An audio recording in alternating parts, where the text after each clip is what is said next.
как-то сказали, я процитирую: «Нам всем кажется, если навести порядок твердой, жесткой рукой, то всем нам станет жить лучше, комфортнее и безопаснее.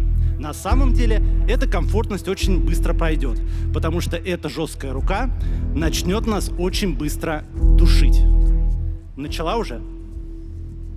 Это я сказал? Да, это вы сказали в 96-м году. Я этого не чувствую. Не душит? Нет.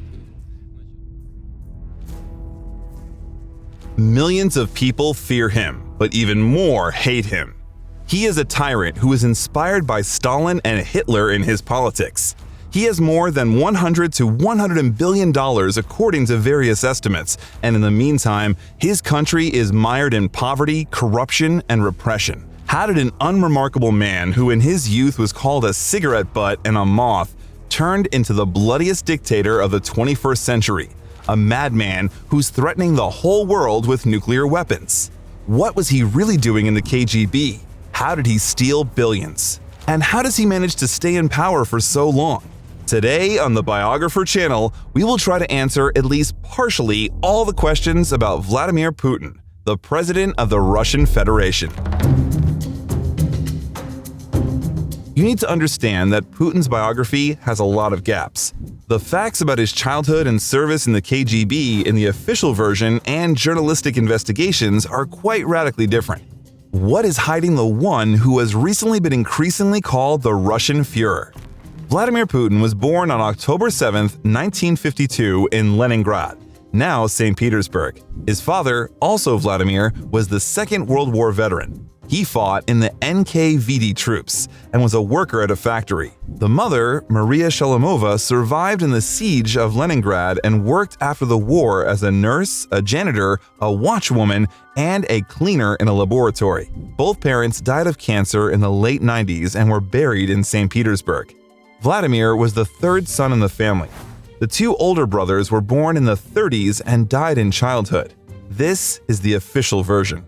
But in 2000, just before the presidential elections in which Putin participated, independent journalists announced that his real mother was alive and lived in Georgia. Of course, the future head of the country did not need publicity, so the people involved in the investigation began to die one by a strange coincidence. After that, the case was quickly hushed up. Journalists from different countries returned to that topic again only a decade later.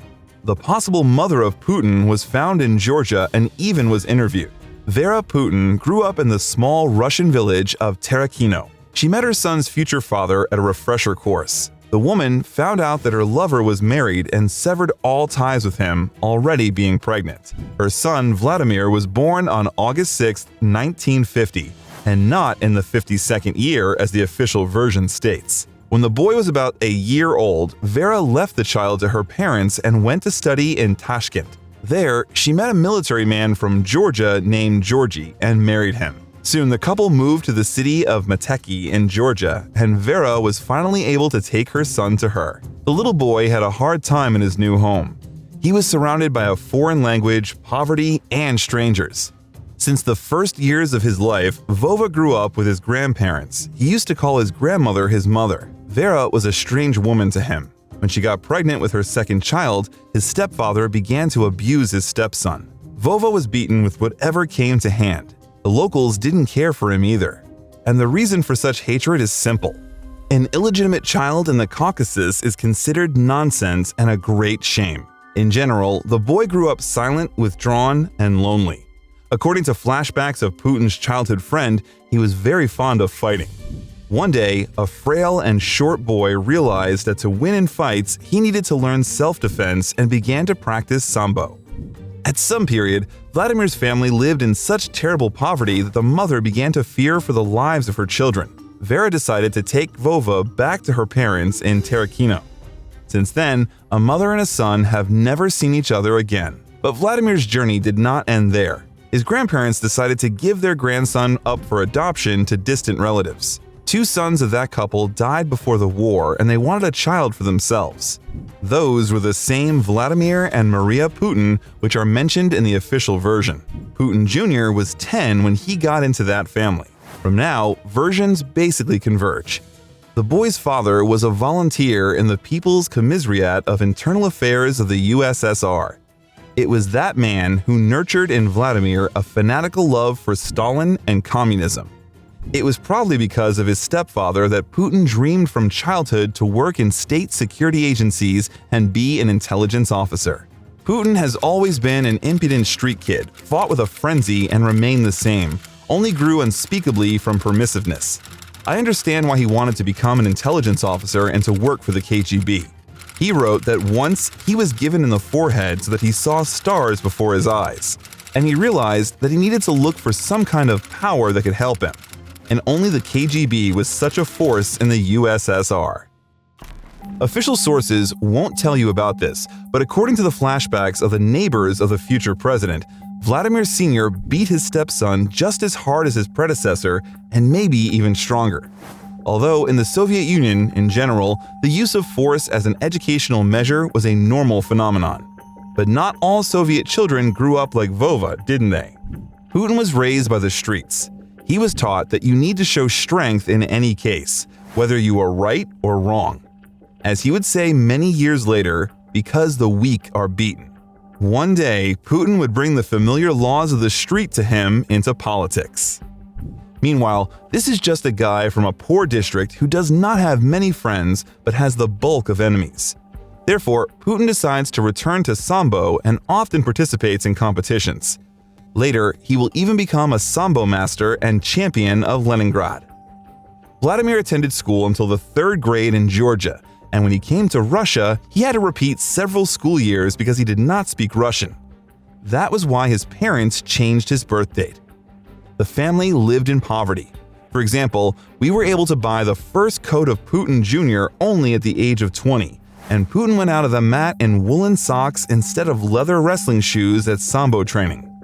He lived with his parents in a tiny room of 215 square feet in a communal flat in Leningrad until the beginning of his service in the KGB. Putin entered the law faculty of Zandanov Leningrad University, now St. Petersburg State University, in 1970. According to some researchers, with a competition of 40 applicants for a place and middling grades at school, Putin was admitted to an educational institution through the sports department as a promising Sambo athlete, and during his studies, he devoted most of his time to training, camps, and competitions, and not to education. He joined the Communist Party at the university and formally never left it, which he announced already during his presidency. Putin was recruited into the KGB in his 4th year at university. He studied at the Red Banner Institute of the KGB of the USSR in 1985. He was sent to work in the investigative department of the Leningrad Directorate of the Special Service after graduation. The pro-Putin propaganda media often romanticizes this period in his biography. Smart, promising guy at quite an early age became a cool special agent. However, many researchers say that in fact, Putin of that period did not represent anything special. According to former KGB spy Yuri Shvets, Putin has never been a secret agent at all. It was extremely difficult to get into the Andropov Red Banner Institute of the KGB, but if you already get into it, then with a probability of 99.9% you will be sent to intelligence. The fact that Putin was sent not to intelligence, but the Leningrad department of the KGB means that compared to his colleagues, his intellectual abilities were below average, Svets said. The State Security Directorate for Leningrad and the Leningrad region was a typical provincial KGB office. In theory, the employees were supposed to catch foreign spies and recruit their own. But in fact, they did nothing of this kind because there were not as many spies all over the world as there were territorial directions of the KGB in the USSR. Therefore, the Soviet James Bond was mostly engaged in nonsense. He sorted out denunciations of students about professors, denunciations of professors about rectors, and so on. It was unlikely that his colleagues were very enthusiastic about him, since Putin's first nickname in the KGB was Okarok, or cigarette butt. Putin met Lamila Shrepkevneva in March of 1980. A mutual friend arranged a blind date for them. According to the flashbacks of Ludmila, Putin was unprocessing. It is unlikely that she would have paid attention to him on the street. However, he was very persistent. The couple got married in 1983. According to some biographers, Putin married to improve his chances of gaining a foothold in the KGB, which did not welcome singles. As Lyudmila said, their relationship was not always bright but stable. Well, after 20 years, every citizen of the Russian Federation would also be able to say the same.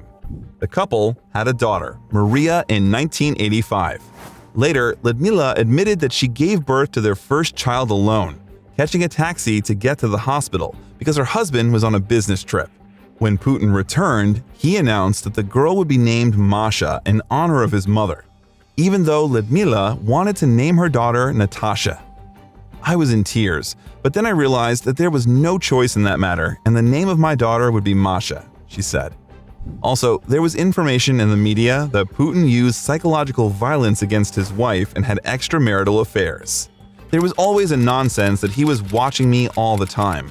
What decision would I make now, right or not, whether I would pass this or that test? The couple's second daughter, Ekaterina, was born a year later in Dresden, where Putin was assigned to work. Officially, Putin's new position sounded like that: Director of the House of Friendship of the USSR, GDR.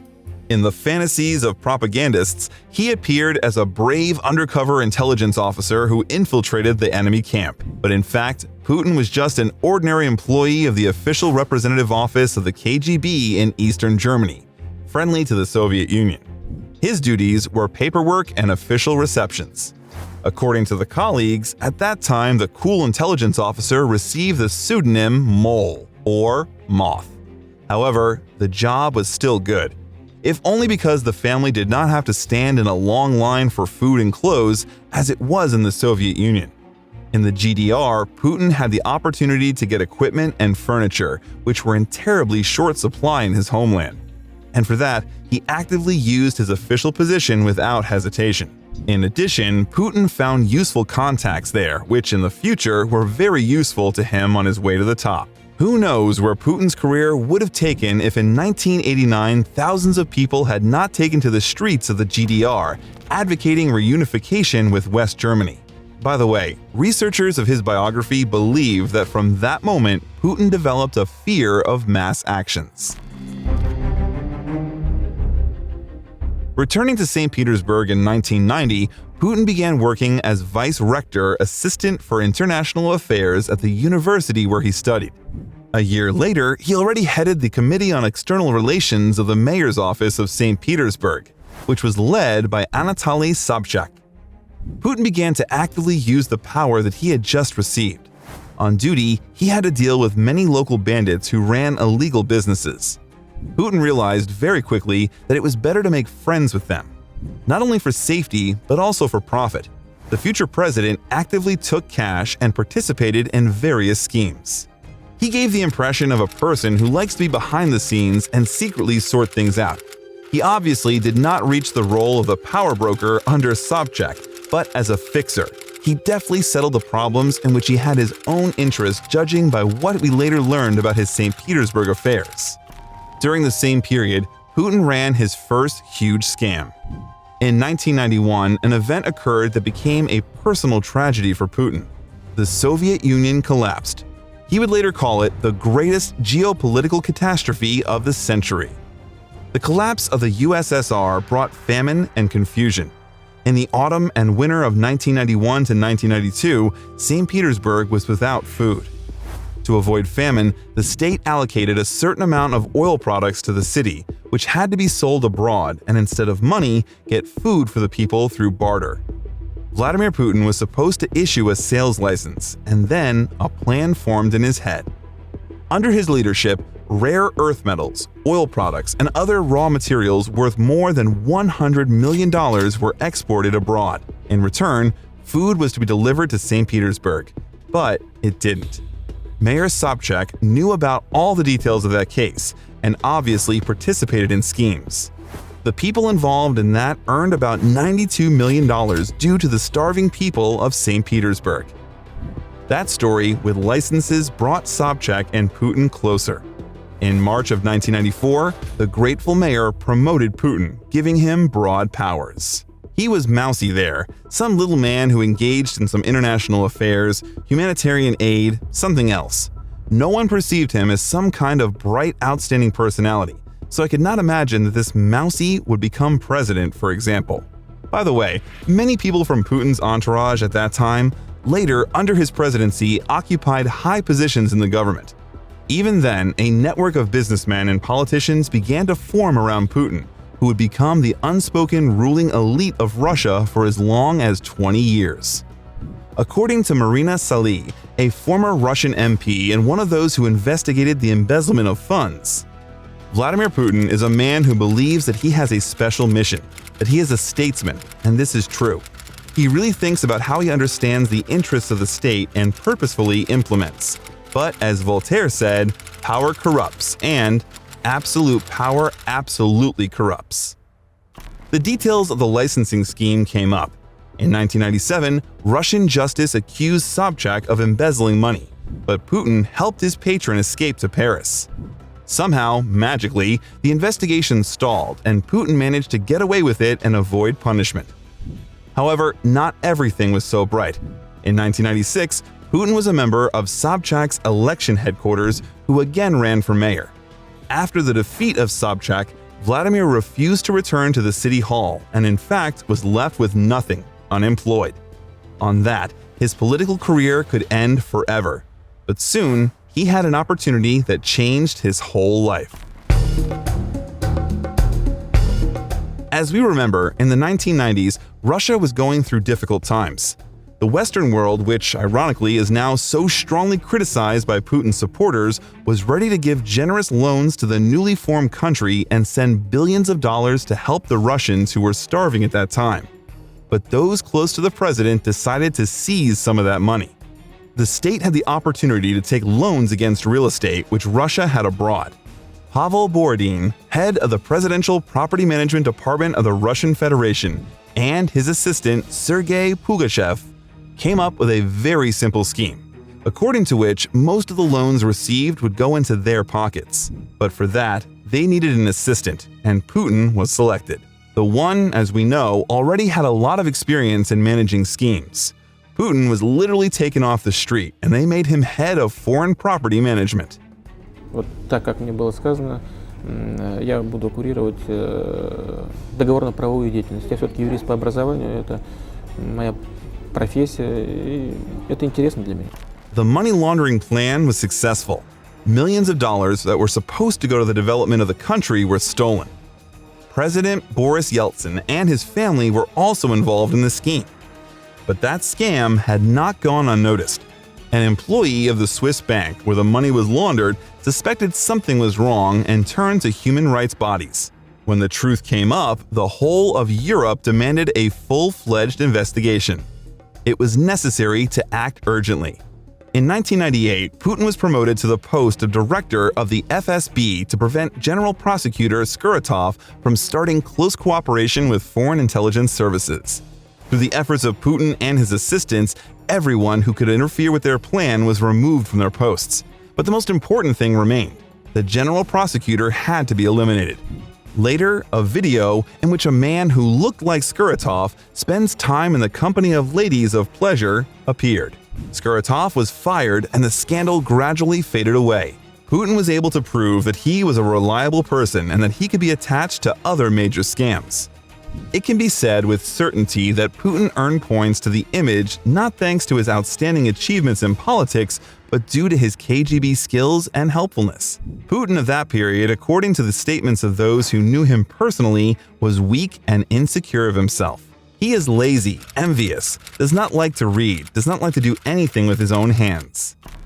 This was how his former accomplice Pugachev described him. But what is more important for understanding Putin's actions is that no matter what video with the analysis of his personality you watch, everywhere you will be told that he was suffering from a severe inferiority complex since childhood. It is the inferiority complex that will generate crazy ideas in his head. Because of it, Putin is late everywhere, even for such important events as a reception at Queen Elizabeth II. He wants to feel his importance and status.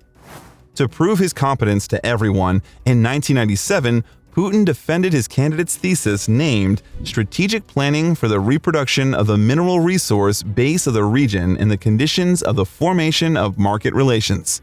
It is interesting that 8 years later, Clifford Gotti and Igor Danchiko of the Brookings Institute found that 16 of the 20 pages that begin the bulk of Putin's work are exact reproductions of near-text translations of the article of the year 1978, named Strategic Planning and Policy, by Professors William King and David Cleland. 6 diagrams and graphs on Putin's work almost completely coincide with the American ones. While Putin was plagiarizing other people's articles, American and European special services continued to look for ways to punish those responsible for stealing the multi-million-dollar aid that the Russian people never received. Yeltsin was gradually losing ground due to illness, and a successor who would continue to reliably protect the Kremlin's corrupt officials was needed. On December 31, 1999, Yeltsin resigned early, and Putin became acting president of the Russian Federation. Putin was elected as president of Russia in the first round with 52.94% of the vote on March 26, 2000. That was how Anatoly Sobchak spoke about Putin's victory in the elections.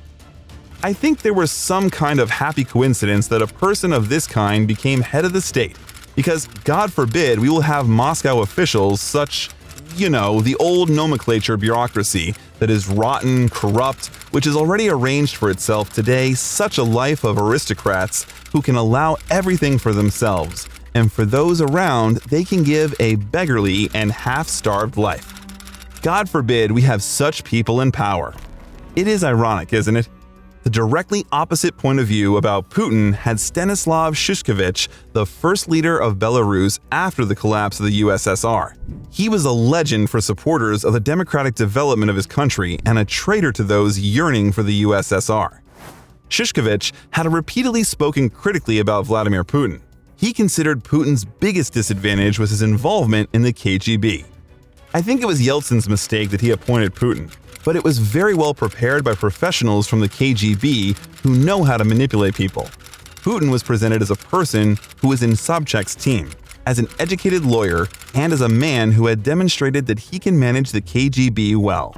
The KGB quickly lost its professionalism as a structure that cared about state security and acquired corrupt properties as a structure that cared about the well-being of its leaders and the politicians patronized by those leaders.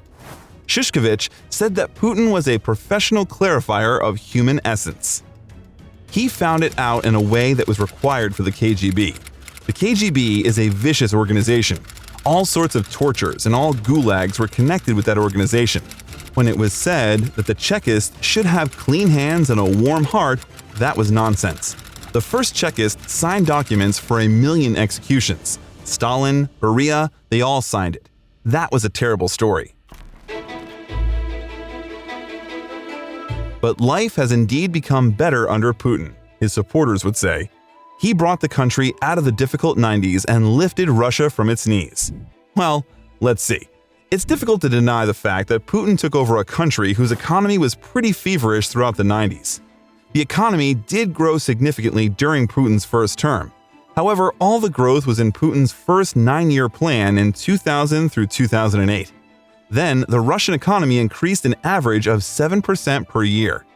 If it continued in the same spirit, now the Russian GDP would be approximately at the level of Germany and not 2.4 times lower. But by the end of Putin's third presidential term in 2015 through 2016, the average salary in Russia corresponded to the level of October of 2005.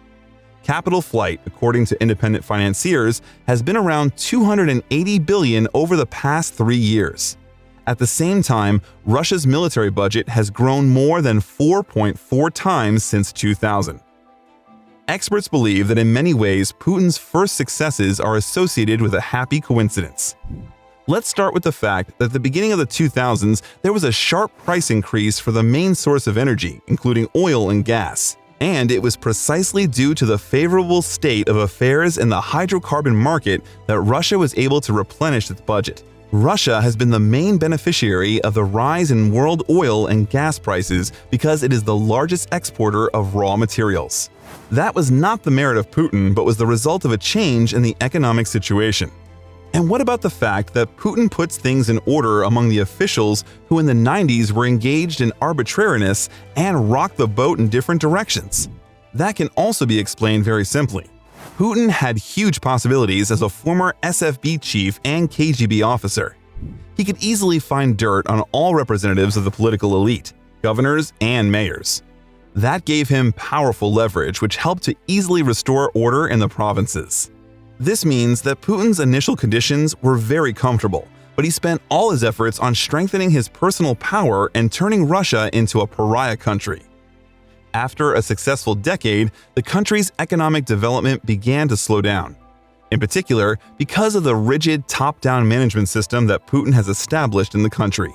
As Bloomberg explained in its study in the mid-2000s, the state began to enter the most profitable segments of the economy and literally take them away from private entrepreneurs.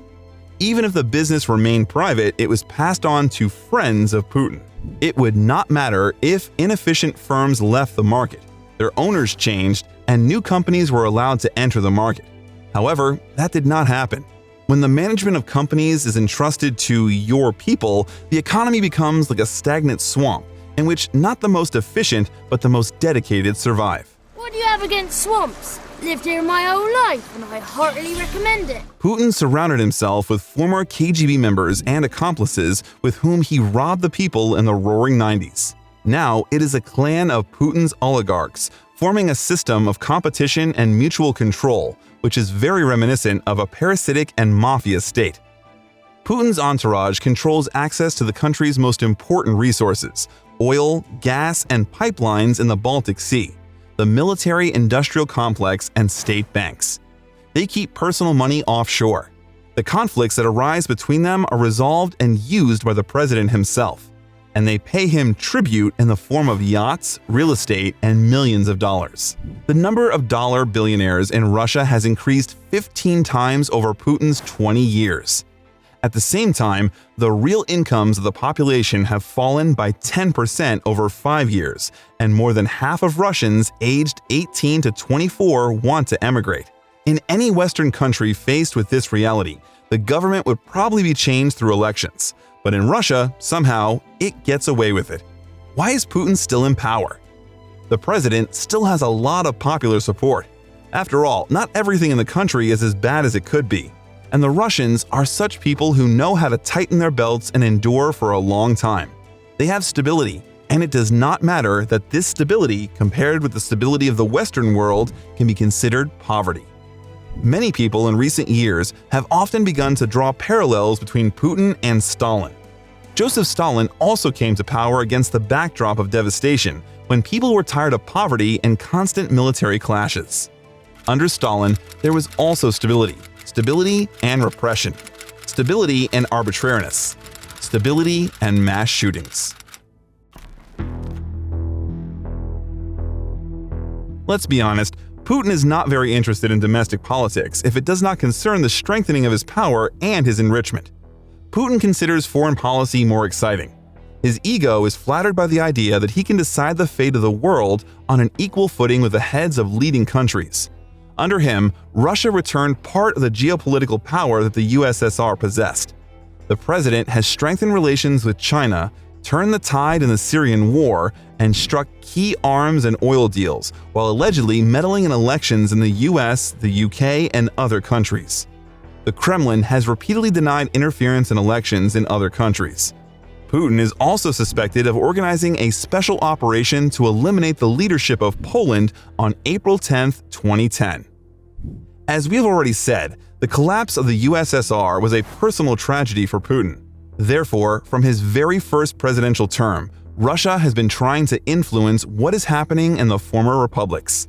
For their independence, the post-Soviet countries are paying with military conflicts, and each of them Russia participates both covertly and openly. And to justify what is happening, Putin is even capable of organizing terrorist attacks in his own country. there were a series of explosions in residential buildings in several Russian cities, which killed more than 300 people in September of 1999. According to the official version, the explosions were organized by Dagestani militants. However, substantiated versions were put forward, according to which Putin was involved in what happened for a PR campaign to start sending troops to Chechnya and ensure a landslide victory in the presidential election. In particular, ex-FSB worker Alexander Litvinenko, who was later poisoned with polonium in London, testified to that, as well as journalist Anna Politkovskaya, who was shot dead near her entrance. The Second Chechen War, unleashed by Putin to establish control over the former Soviet Republic, claimed the lives of 25,000 civilians in Chechnya. But he didn't stop there. For 20 years, the Kremlin interfered in the politics of countries in the post-Soviet space. So it was with Georgia in 2008 when Russia, in an attempt to maintain influence in the country, fueled conflicts on its territory. Even then, some experts said that it was a wake-up call, saying that Putin, as a leader, is dangerous both for his own people and for the whole world. I think it was already obvious then what it would lead to, because we have seen that Putin's rule began with the explosions of houses, the war in Chechnya, with mass hysteria about the so-called Chechen trace in these explosions. This is very good preparation for the creation of a serious dictatorship. Putin dreams of resurrecting the USSR by regaining control over the post-Soviet countries. His sick imagination builds almost biblical scenes where the president of Russia, like a caring father, is trying to collect his children back and sincerely does not understand why these prodigal sons refuse to return home. Only now, the unfortunate father does not take into account the fact that the Soviet Union appeared artificially, and most of the republics were annexed to it by force. And what is happening in his own country meanwhile? In the first years of his presidency, Putin spoke about the dictatorship of the law, about the rule of law all the time. I want a real market economy, a real multi-party system in Russia. But that was only in the first years of the first term. Putin charmed both his voters and foreign partners with his statements about his desire to build a democratic society. Свобода слова, свобода совести, свобода средств массовой информации, права собственности. Эти основополагающие элементы цивилизованного общества будут надежно защищены государством. Although obviously, already at the beginning of his journey, he knew in what direction he was actually leading his country. Do you know the allegory about the frog in boiling water? There was an experiment. The frog was thrown into the water at a comfortable temperature, and the fire was gradually added. It was so slow that the frog did not notice how it was being cooked alive. Putin did the same with Russia. It took at least 10 years for everything to go back to normal, during which the Kremlin strengthened its position and gradually eliminated democratic institutions and independent journalism. Am I a pure Democrat? Of course. I am an absolute and pure Democrat. But do you know what's wrong? The fact that I am so alone. There are simply no others like it in the world. After the death of Mahatma Gandhi, there was no one to talk to. Almost from the very beginning of his reign, Putin has been busy consolidating his power. So, in 2004, he canceled the gubernatorial elections and introduced a complex system of income redistribution, thereby depriving the regions of a significant part of taxes. In fact, he gave less freedom to local self-government and took part of the income from remote regions. Critics of this policy claim that it contradicts the principles of the federal structure. During his second term, Putin managed to subdue both the judiciary and the legislature. This means that the call from the presidential administration can influence court decisions. This practice was called telephone law. In countries where democracy really works, the parliament holds back the president and the president holds back the parliament. In Russia, the division of power exists only on paper, and Putin is practically not limited by the system of checks and balances. Gradually, through reforms, Putin created a regime and government in which nothing would happen in the country without his consent. Нам всем кажется, что если, не скрою, и мне иногда так кажется, что если навести твердый порядок жесткой рукой, то всем нам станет жить лучше, комфортнее и безопаснее. На самом деле, эта комфортность очень быстро пройдет, потому что эта жесткая рука начнет нас очень быстро душить. But you remember the frog in boiling water, don't you? For many years, the authorities tolerated some oppositionists, allowed the work of independent media, and even allowed peaceful rallies. On the surface, one could say that the citizens of the Russian Federation are free people. Those in power like to talk about freedom to brainwash the population. Well, in terms of brainwashing, the president has been quite successful during his term. Over the past 15 years, the press that is not state-owned has been virtually eliminated by Putin. All Russian TV channels are owned by oligarchs close to the president. Now, on federal TV channels, journalism has been supplanted by propaganda. One of the main elements of Putin's propaganda is this: everyone lies except for Russia and its main TV channels. According to the Press Freedom Index filed in 2021, Russia is in 150th place. In 2008, Putin had to step down from his post due to a constitutional restriction that prohibited him from becoming president for more than 2 consecutive terms. Dmitry Medvedev, who was devoted to Putin and participated in his corruption schemes more than once, was made as his successor. At the same time, everyone perfectly understood that nothing much had changed from such casting. And although Putin took over as prime minister, it was he who de facto remained the main figure in the state. The largest opposition rally in the history of Putin's Russia was on Bolotnaya Square in Moscow in 2011. About 150,000 people took to the streets. On the same day, rallies were held in other large Russian cities. The protesters expressed their disagreement with the results of the elections to the State Duma, where half of the seats, despite low ratings, went to the United Russia Party, which was controlled by Putin. The protesters stated that the elections were accompanied by violations of federal law and massive fraud. Those who gathered demanded the cancellation of the results of the Duma elections and, among other things, chanted "Putin, go away." At first, the authorities reacted quite calmly to the rallies, but Putin, who was prime minister at that time, obviously tensed up. His fear of a neighboring country-style revolution that could infect Russia deepened. He stated that some rally participants came to the rally for money from the opposition, and some of them even act in the interests of a foreign state and with foreign money. Nevertheless, Putin won the next presidential election in the spring of 2012. According to official statistics, he received 63.75% of the vote. Thus, the elections were held in one round. However, these numbers significantly differed from the results of parallel opposition calculations, according to which Putin received about 50%. Therefore, mass protests again took place in many cities in Russia. This time, Putin reacted with a policy of intimidation and brutal repression.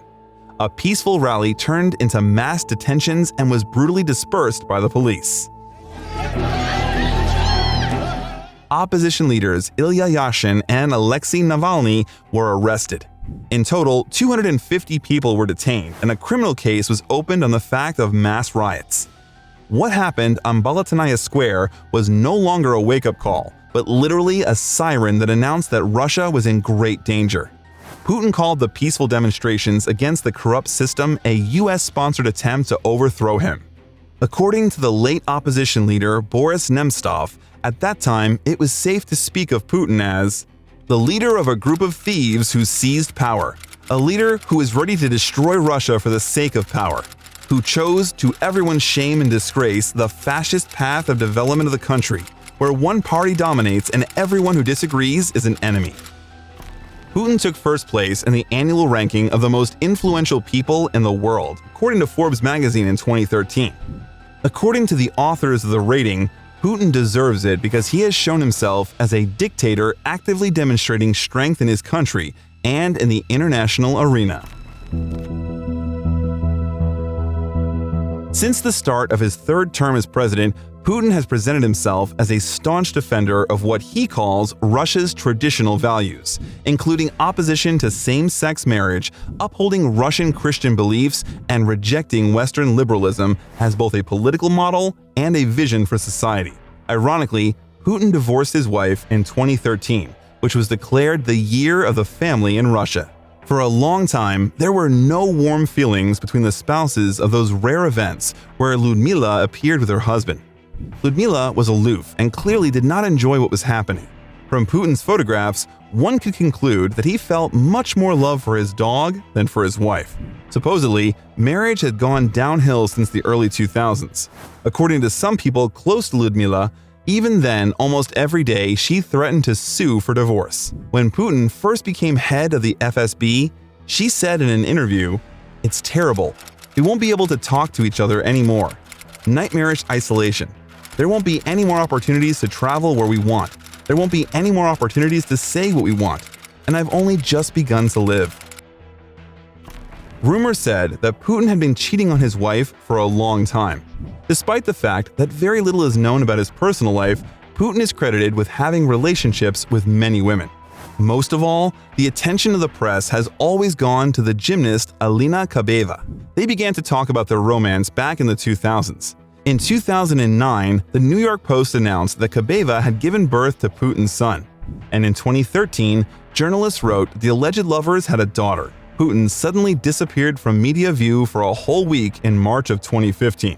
Exactly at the same time, according to the major Swiss publication Neue Zürcher Zeitung, Kabeva booked 2 rooms in a private Swiss clinic and gave birth to her 3rd child there. Journalists who violate the taboo about the secrecy of Putin's personal life are cracked down quickly.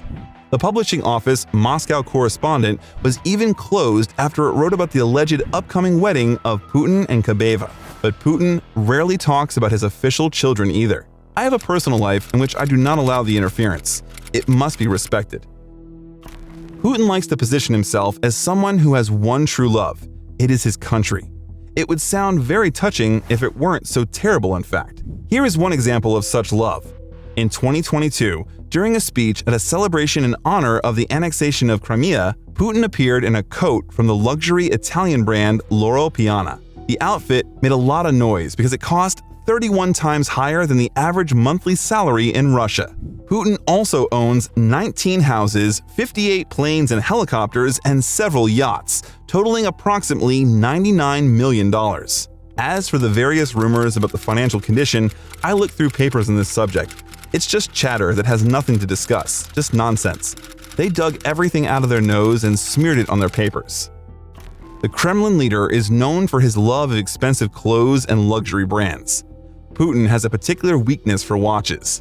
It is said that he has amassed a collection of expensive accessories worth more than $679,000. Suits for Putin are sewn by the same tailor. The cost of one such suit is about $5,500. Putin has been nicknamed the Man in Black for his preference for black clothing. His favorite clothing brand is said to be Brioni, the Italian brand that has dressed James Bond. And his favorite shoes are by John Loeb or Salvatore Ferragamo. Putin's personal stylist also removes labels from clothes in order not to draw people's attention to brands. From the end of 2013 to the beginning of 2014, something happened in Ukraine that Putin was so afraid of. When pro-Putin President Yanukovych, under pressure from Moscow, suspended the signing of Ukraine's association agreement with the European Union, angry citizens took to the streets. Yanukovych could not offer them anything but clubs and bullets, and in the end, shamefully fled to Russia. Then Putin realized it was time to act. Putin decided to destabilize the neighboring country so that the Russians would not be inspired by the dangerous example of Ukraine, which overthrew an objectionable ruler and at the same time conducted a small victorious war. A small victorious war is an expression that is used in cases where the government of a country, which turned out to be insolvent in domestic politics, is trying to divert the attention of its people from this fact by unleashing a quick war that does not require large resources and time. People in military uniforms without identification marks appeared on the Ukrainian peninsula of Crimea at the end of February of 2014. These little green men occupied the local parliament and ousting supporters of the new Ukrainian government from there. Ukraine at that moment was in a transitional state and was simply not ready for a military conflict. Most UN member states did not recognize the referendum, but that did not stop Putin from joyfully announcing that Crimea is now Russian. He argued for the annexation of foreign territory with the most absurd phrase that the peninsula historically belongs to Russia. At the same time, at first, Putin categorically denied the presence of the Russian military on the territory of Ukraine. Посмотрите на постсоветское пространство. Но они еще прям так Полно формы, вооружены, которые так подготовлены. похожи на форму. Пойдите в магазин вот у нас и вы купите там любую форму. Это были российские солдаты или нет? Это были местные силы самообороны.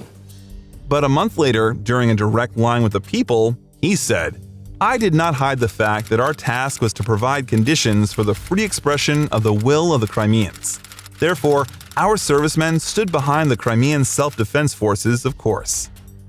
The annexation of Crimea provoked a strong international reaction, unlike the war with Georgia in 2008.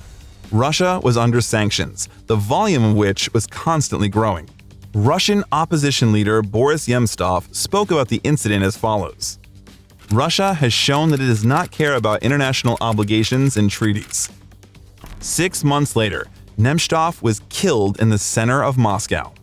Russia has quarreled with almost the whole world, having annexed Crimea and is not making efforts to improve relations. But Putin doesn't care. A small, victorious war, although it was expensive, raised his ratings to the heavens. Yes, 86% of the Russian population supported the annexation of Crimea. The phrase, "Crimea is ours," became the main propaganda mantra for many years. Вперед, Россия! Путин, спасибо тебе за все. But Putin did not stop in Crimea. It was important for him to convey the idea to the Russians that such horror can happen to you if you follow the example of the Ukrainians and try to arrange a revolution. The same green men with heavy equipment invaded the territory of the Luhansk and Donetsk regions in eastern Ukraine in April of 2014. They announced the creation of the Lugansk and Donetsk People's Republic together with local collaborators. Ukraine was forced to launch an anti-terrorist operation. Despite the numerous facts about the participation of Russian military personnel that were confirmed by international observers, Putin has not officially admitted the fact of his invasion of the territory of Ukraine. According to the UN, during the 8 years of the war unleashed by Putin, about 13,200 people died in the Donbass. Former British Prime Minister David Cameron, in his book For the Record, talks about his phone conversations with Putin in 2014. For Putin, lying was an art, is how Cameron describes the Russian president's response to the question of fueling the conflict in Donbass. British intelligence agencies have determined that about 60% of the military in eastern Ukraine is Russian, but Putin stubbornly denied that. In the same year, a Boeing was shot down in the sky over the Donbass, in which 298 people died. I spoke to Putin after that. I felt like I was talking to a brick wall again. Hundreds of people died, I said. It has nothing to do with us, he replied coldly. At the same time, independent researchers claim that the Buk air defense system from which the shell was fired belonged to the 53rd Anti-Aircraft Missile Brigade from the Russian city of Kursk. Putin has chosen a tactic in which the Russian media maintains the legends that there are only enemies around Russia. Western countries envy the power of the Russians. They are treacherous and only dream of capturing Great Russia. Columnist for the newspaper Tegetsitong, Klaus Helge-Donath, explains the ongoing madness that the head of the Kremlin feels about how to earn points and how to cheer up fellow citizens. In Mother Russia, he is honored as a brave hero and commander who takes for himself everything that he considers his own. A fictional external threat leads to internal cohesion, which in turn is reflected in a sharp, albeit temporary rise in Putin's approval rating. The protest activity of Russians temporarily decreased against the backdrop of the annexation of Crimea, the holding of the Winter Olympics in Sochi, and repressions. However, public outrage flared up with renewed vigor already in 2020. Putin was categorically against changes to the constitution at the beginning of the 2000s. Вопрос о поправках, ведущих к принципиально новой конституции в нашей стране, на повестке дня не стоит. Даже в самые трудные, кризисные времена. Мы знаем об этих временах. Власть не поддалась тогда соблазну поправить конституцию под себя. В конечном итоге пошло на пользу и власти, и государства. And now, Putin has done exactly the opposite in March of 2020. A vote was announced in which Russians were asked to give the green light to some amendments to the constitution. Thousands of people took to the streets against that. It would seem what is wrong with the amendments is most of them should improve the quality of life of Russians. But among others, an article was hidden that made it possible to reset Putin's presidential term to 0. That means that after 2 presidential terms in 2024, he will be able to reapply for the post of head of state. This is what caused the mass rallies. Как вы относитесь к возможности увеличения срока президентских полномочий и к возможности избираться на этот пост 3 и более раз? Я отношусь к этому отрицательно. The pudding is expired. Say no to expired. Putin to resign. Russia without Putin. The president is expired. The protest is indefinite. We are the power here. Moscow, get out, were the slogans and chants at the action No to Eternal Putin. The rally participants were finally blocked and dispersed by the Oman, who sometimes act very harshly.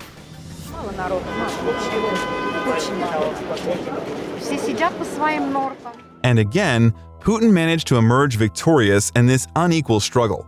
Despite the dissatisfaction of some Russians, even more citizens of the country supported the adoption of the amendments. According to a poll conducted before the elections, only about 17% of Russians were going to vote against it.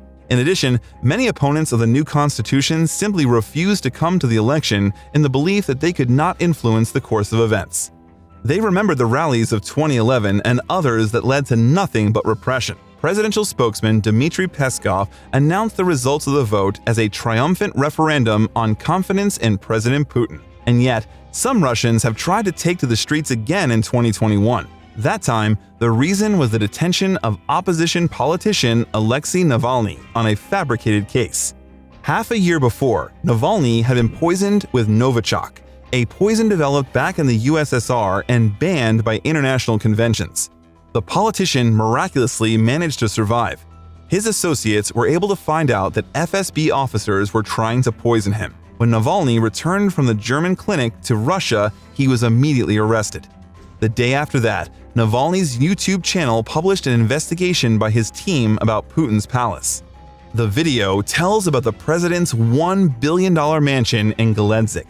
It was reported that the territory includes a large church, a vineyard, an amphitheater, and a 27,000 square foot guest house with an additional 11 bedrooms. They say it even has a Las Vegas-style casino with a bar and pool. All this is built on money stolen from the pockets of ordinary Russians. The Kremlin, of course, denies everything. Navalny's arrest and investigation caused a string of thousands of protests in 198 Russian cities. These protests have become the most massive in Russia since the rallies of 2012.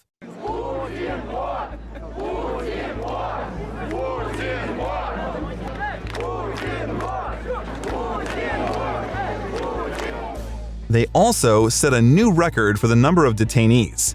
There were almost 6,000 of them just at the rally on January 31st. As a result of the protests, dozens of criminal cases were initiated against their participants. For many, they ended in real long-term prison terms. Many of Navalny's associates and other opposition politicians were forced to leave Russia. Navalny was sentenced to 2 years and 8 months in penal colonies despite appeals from European leaders and human rights activists to reconsider his case. Thus, Putin got rid of the last serious opponent.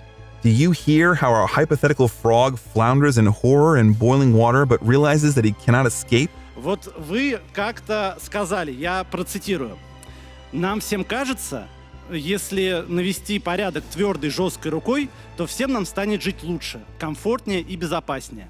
На самом деле, эта комфортность очень быстро пройдет, потому что эта жесткая рука начнет нас очень быстро душить. Начала уже? Это я сказал? Да, это вы сказали в 96-м году. Я этого не чувствую. Не душит? Нет. By the way, all independent media do not support the Kremlin's line, are either recognized as foreign agents or completely closed in Russia by 2021. Meanwhile, a continuous long-term decline in living standards leads to another decrease in Putin's rating. And what does the dictator do? Perhaps he stops tightening the screws regarding his people, or Carries out reforms that will help improve the country's economy? No.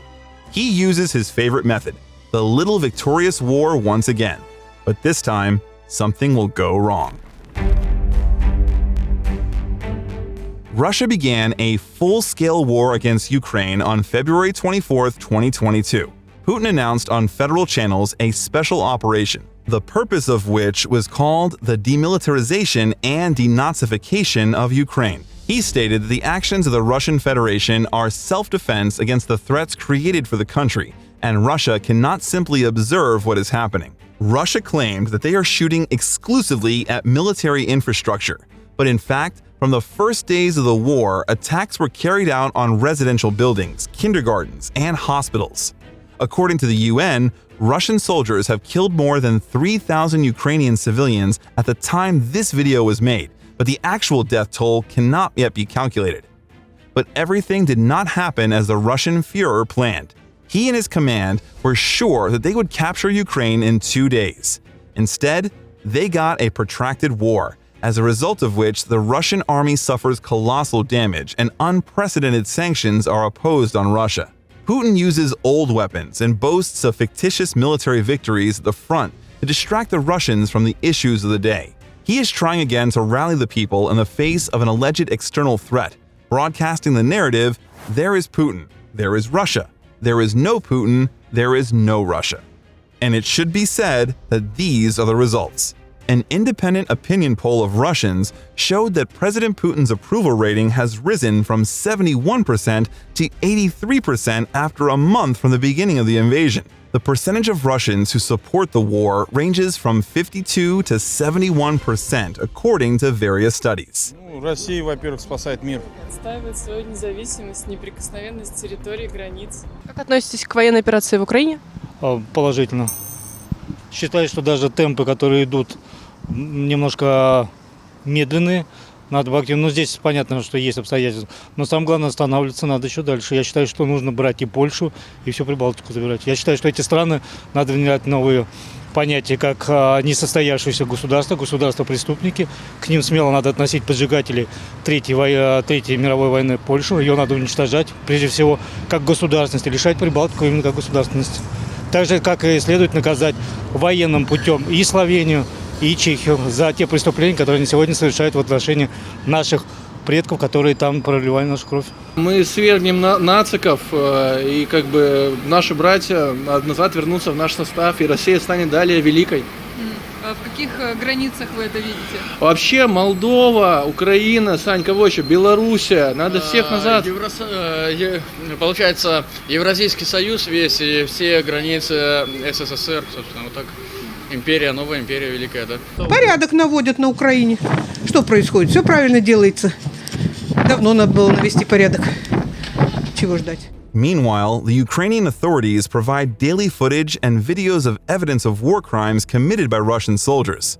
Russia uses prohibited weapons in war, such as phosphorus bombs and cluster munitions. But stories about the atrocities and losses of the Russian army, of course, are not shown on Russian television and pro-government news resources.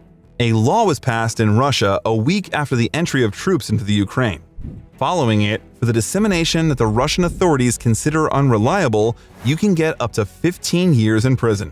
In simple words, this law silences even those few Russian oppositionists who, at the beginning of the war, tried to convey the truth to the people. Russians are forbidden to call war a war. They call what is happening in Ukraine a special operation. Слышали о ситуации с Украиной? Да. Как относитесь, что думаете? Она спасает тюрьму. In early spring, some Russians still tried to go to rallies against the war, but such people were negligible in comparison with those who support Putin's military aggression. The protesters were immediately detained by the police. It reached the point of absurdity. Even if the forbidden word war was not written on the posters, people were still put into paddy wagons. Я просто хотела спросить, как вы думаете, если здесь просто сказать два слова, меня за это сейчас арестуют или нет? Вас уже задерживают.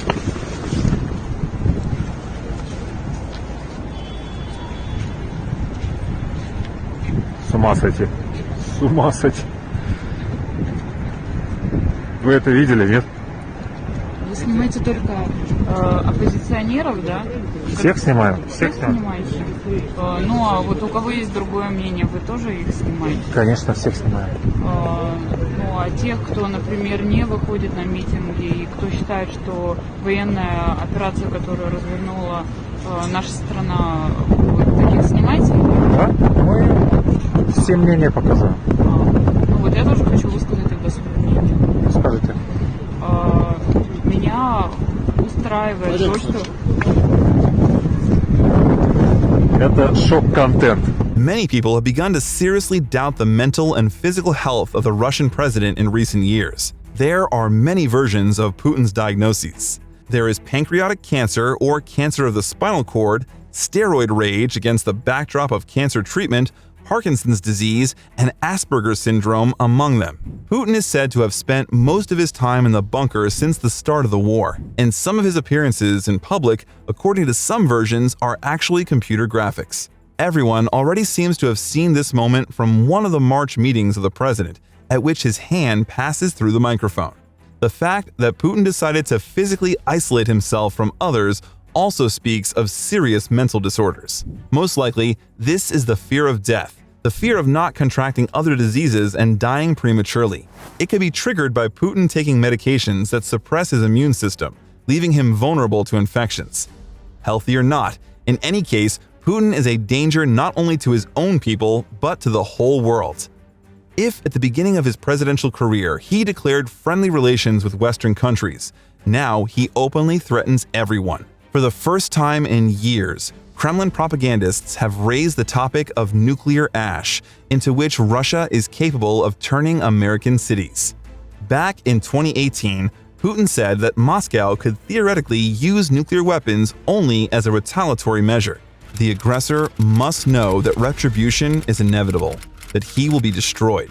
And we, the victims of aggression, we as martyrs, will go to heaven. And they will simply die because they will not even have time to repent. But already in 2022, the rhetoric has changed. In April, Putin said that if one of the Western countries intervenes in the situation in Ukraine and creates unacceptable strategic threats for Russia, then Moscow will deliver a lightning attack. Putin also called these strikes retaliatory. This term is used in military doctrines in connection with the use of nuclear weapons. Over the past 3 years, the rhetoric surrounding the potential use of nuclear weapons has been in constant flux. Officially, the Russian Federation has continued to terrorize not only the people of Ukraine, but the entire world with the nuclear threat, stating they would use all available weapon systems and that their adversaries would face consequences unlike anything in your history. This stance evolved into a method of intimidation, blurring the lines between strategic deterrence and active coercion. On February 21, 2023, Putin announced Russia's suspension of participation in the New START Treaty, START 3. Although formally, Russia declared its readiness to adhere to the quantitative limits, it effectively violated the inspection and verification mechanisms. This essentially removed restrictions on Russia regarding the development and accumulation of nuclear capabilities, rolling the world back to an era of arms racing and negating transparency on the issue. Then, a year later, in 2024, Russia revised its nuclear doctrine, redefining the list of reasons for which it might use its nuclear arsenal. For instance, it now included aggression, not only from a nuclear state, but also from a non-nuclear one supported by a nuclear power, Ukraine with American missiles, as well as attacks on its airspace by drones. At a press conference in June 2024, Putin explained his position as follows.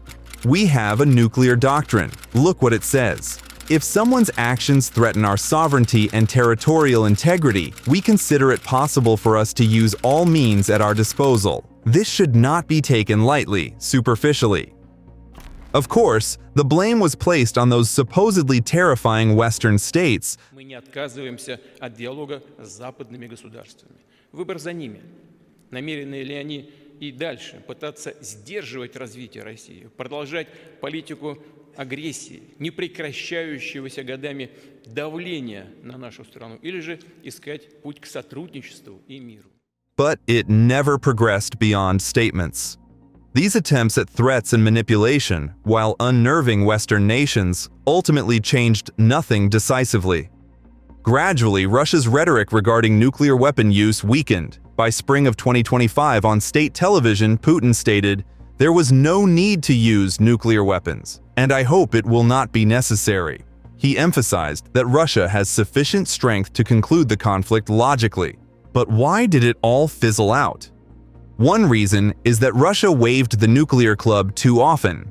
When they first spoke of possibly using warheads in 2022, the world was shocked. For the first time since the Cold War, humanity was on the brink of nuclear catastrophe. But the more Putin's inner circle threatened with nuclear weapons, the less Europe feared, and the more these threats were devalued. By the end of 2023, these threats were being made regularly and without consequences. Western media and politicians learned to distinguish rhetoric from real steps, and US and NATO intelligence repeatedly stated publicly, "We see no signs of imminent nuclear weapon use." This undermined their credibility. Furthermore, such a step would have led to Russia's complete isolation. Economically and politically, the Kremlin would have found itself in North Korea's position, but without its autonomy. After all, despite public optimistic statements, not everything was smooth with the Russian economy either.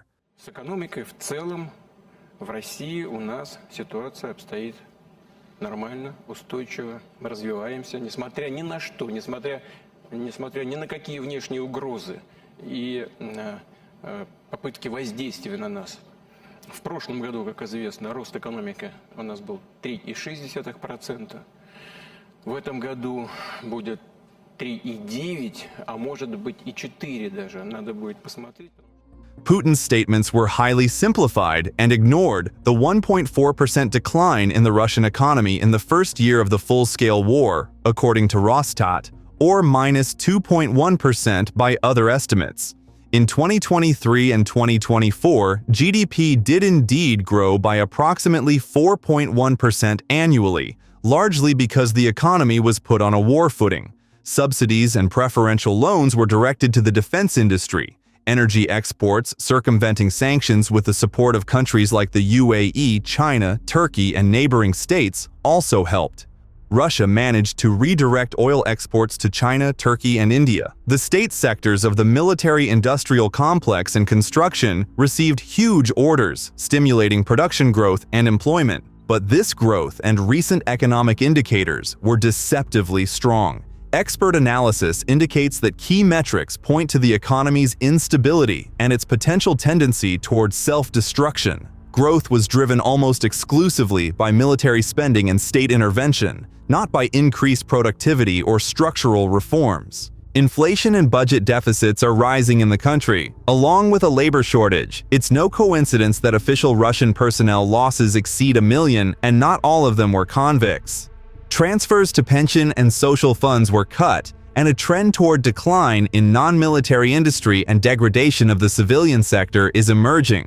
And everyone has heard about the global drop in oil prices. At the St. Petersburg Economic Forum, through pain and suffering, Economic Development Minister Maxim Reshetnikov was forced to admit the country is heading toward a recession. This brief economic overview aims to convey an important idea. Putin is trying to pull the wool over his subjects' eyes, and he is succeeding. According to official data, during the 2024 elections for his 5th presidential term, his support reached a record 87% of the vote with minimal opposition.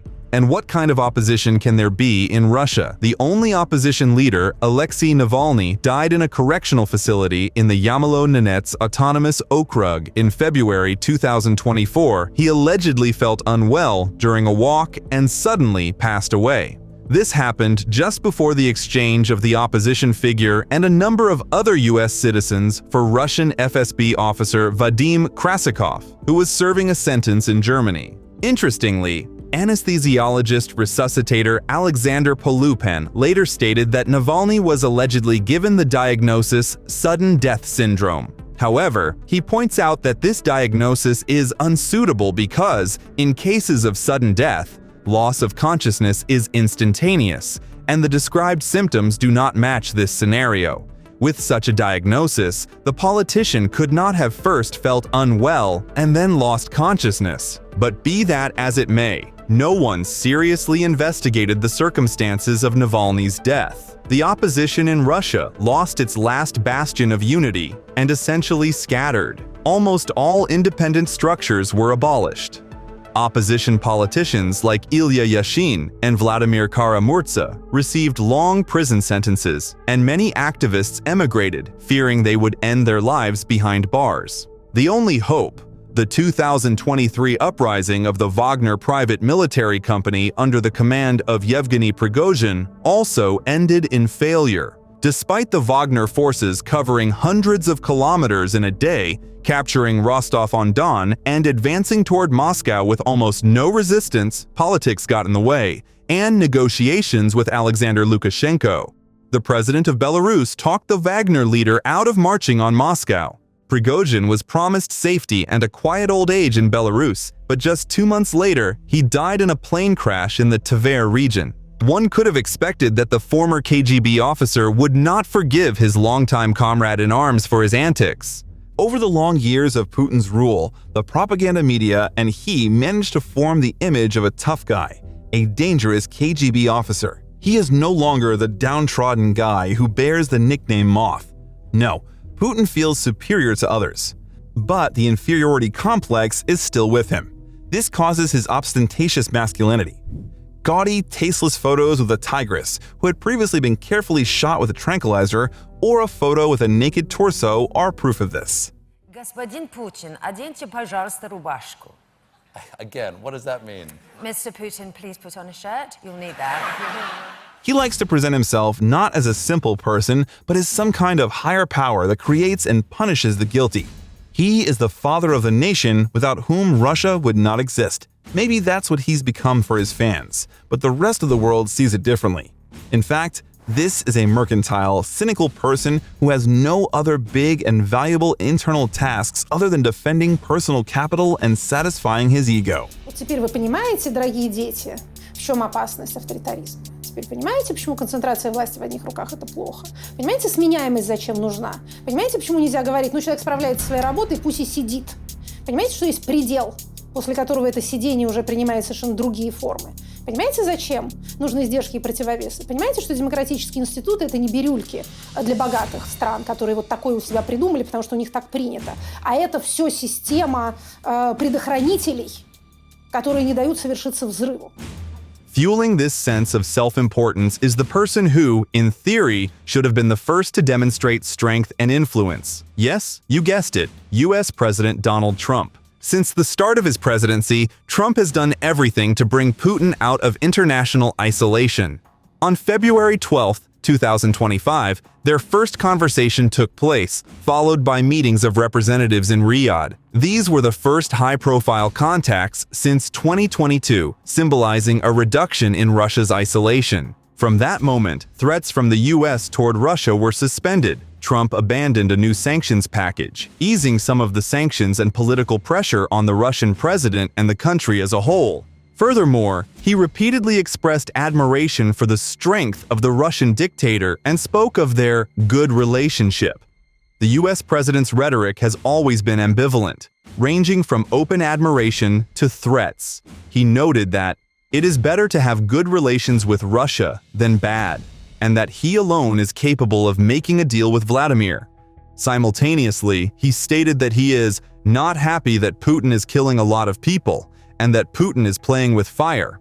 On July 8, 2025, after a major campaign of strikes on Ukraine, Trump told the media, "I'm not happy with what Putin's doing. He's killing a lot of people. I've known him a long time. He's sending rockets into cities and killing people, and I don't like it at all." But his appeals reach their maximum impact only on social media, as American Democrats have noted. President Trump chose to respond to Russian strikes on Kyiv with a social media post instead of employing the US economic pressure tools at his disposal, stated a report commissioned by two prominent Democratic senators, Elizabeth Warren and Jeanne Shaheen.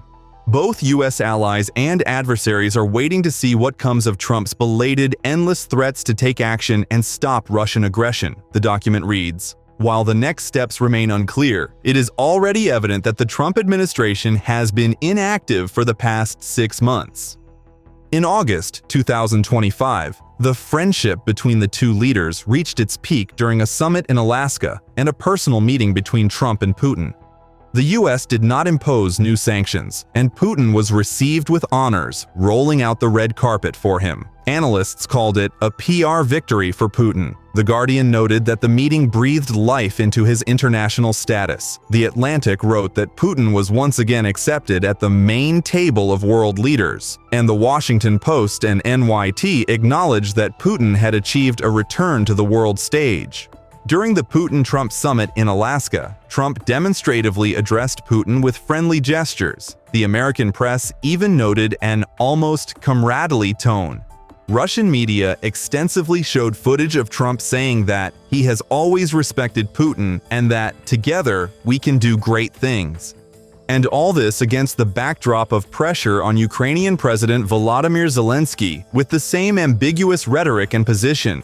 Whatever Trump's motivation may be, and many theories have emerged over the past 6 months, one thing is clear. Recent international events have become a symbol of Putin's emergence from isolation. It is advantageous for the Kremlin to project precisely friendship and mutual respect, even against the backdrop of Trump's contradictory statements. Friends, now, because of Putin's ambitions and greed, not only his people are suffering, but also the Ukrainians, who were treacherously attacked by Russian troops a few months ago. Hundreds of civilians are dying, including children.